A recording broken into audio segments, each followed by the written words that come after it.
দেখুন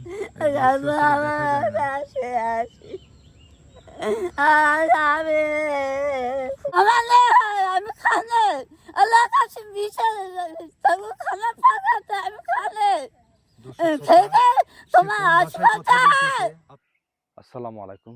আজকে একজন ব্যক্তির মর্মান্তিক কাহিনী দেখাবো আপনাদের।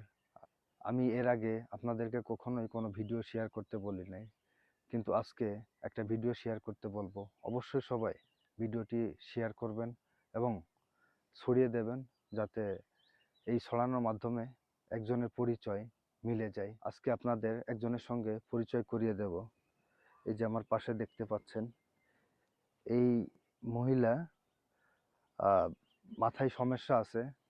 প্রায় এক সপ্তাহ যাবৎ এখানে অবস্থান করতেছে। তো তার বাড়ি কোথায় বা তার বাচ্চা কাচ্চা আছে কিনা কিছুই বলতে পারতেছে না। সে এখানে আসে, তো এলাকার মানুষ তাকে যখন জিজ্ঞাসা করে যে আপনার বাড়ি কোথায়, আমার বাড়ি এইটাই। তো তার পরিচয় আসলে মিলতেছে না এক সপ্তাহ যাবৎ। দেখুন এত পরিমাণ মশা হয়েছে, মশার ভিতরে এক সপ্তাহ যাবৎ এখানে এইভাবেই অবস্থান করতেছে। যে যা দেয় কোনো রকম খেয়ে বেঁচে আছে এবং খুবই মশার উৎপাত এখানে। আমি এখানের লোকেশনটা বলবো যে গোয়ালখালীর আগে, অর্থাৎ পাল্লার শেষ সীমানা পূর্বপাড়া, দুলাল শিকদারের বাড়ির সামনে অবস্থান করতেছে।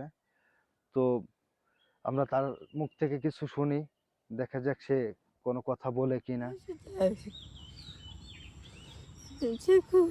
আপনার বাড়ি কোন জায়গায় মুরব্বী? হ্যাঁ, এত পরিমাণ অভিমান হয়েছে।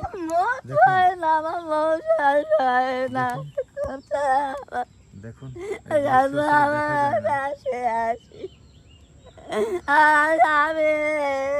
সর্বোচ্চ শেয়ার করে দেবেন,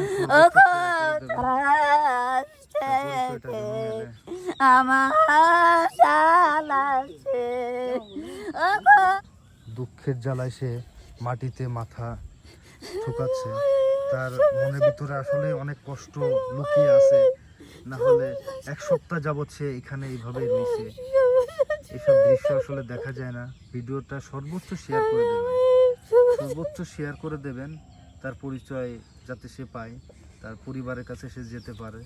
আসলে এমন খোলা আকাশের নিচেই কোনো সুস্থ মানুষ এভাবে থাকতে পারে। তার পরিচয়টা মিলানোর জন্য বা পাওয়ার জন্য সবাই ভিডিওটা সর্বোচ্চ শেয়ার করবেন এবং তার পরিচয়টার জন্য সে পায় এই ভিডিওর মাধ্যমে। তো দর্শক শ্রোতা, এই মহিলাকে আসলে যারা তত্ত্বাবধান করতেছে বা কিছু খাবার এবং কোয়েল দিয়ে সাহায্য সহযোগিতা করতেছে, এখানে কিছু মহিলা আছে, তাদের মুখ থেকে শুনবো যে সে কতদিন যাবত এখানে অবস্থান করতেছে এবং তাকে সে কি বলে তাদের কাছে, সেটা একটু শুনবো। আচ্ছা, এই মহিলা কতদিন যাবত এখানে আসছে? এক সপ্তাহ যাবত হয়েছে, মশায় খাইয়ে ফেলা দিচ্ছে আর কোনো নড়ে না, সরে না। আচ্ছা, তার মুখ থেকে কি কোনো তার বাড়ির অ্যাড্রেস জানতে পারছেন? না না, ওসব শোনা যায় না, কয় না, কয় না, ওসব কয় না। তো আপনারা যখন খাবার দিতে আসেন কিছুই বলে না? খাবার চাই, খিদে নাগলে কয় যে আমার কয়টা ভাত দাও। তার ভাষা কি আপনারা বোঝেন? ওই যে কয় যে কয়টা ভাত দাও, এই এতটুকুই বোঝেন নাকি? তাছাড়া আর কিছু বোঝা যায় না। একটু পানি দিয়ে যাও, এটি কাজ দিতে গেলে কয় যে একটু পানি দিয়ে যাও, ওই 2 বোতল পানি দিয়ে যায়।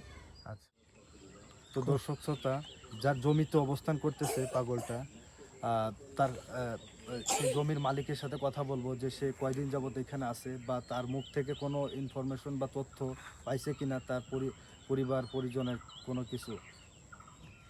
হ্যালো, বলতেছি যে মহিলা কয়দিন যাবত এখানে আছে? আজ 5 দিন। আজ 5 দিন। সে তার মুখ থেকে কি কিছু শুনতে পারছেন যে তার পরিচয় কি? না, সে পরিচয় বলে না এবং আঞ্চলিক ভাষায় কথা বলে। ভাষাটা সম্ভবত বিহারি ভাষা। বিহারি ভাষা। ভাষাটা আসলে আমরা কোনো ভাষায় শুনতে পারিনি, আমরা হঠাৎ করে আসছি আর সে এই 5 দিন যাবৎ সে শুনতেছে, সে বুঝতে পারতেছে, সেও অন্যান্য ভাষা সম্পর্কে জানে কিছুটা, এই জন্য সে ধরতে পারছে বা ক্যাচ করতে পারছে যে কোন ভাষায় সে কথা বলতেছে। তো সর্বোচ্চ শেয়ার করে দেবেন ভিডিওটা এবং তার পরিচয় জানার জন্য অবশ্যই সকলেই ভিডিওটা শেয়ার করে দেবেন।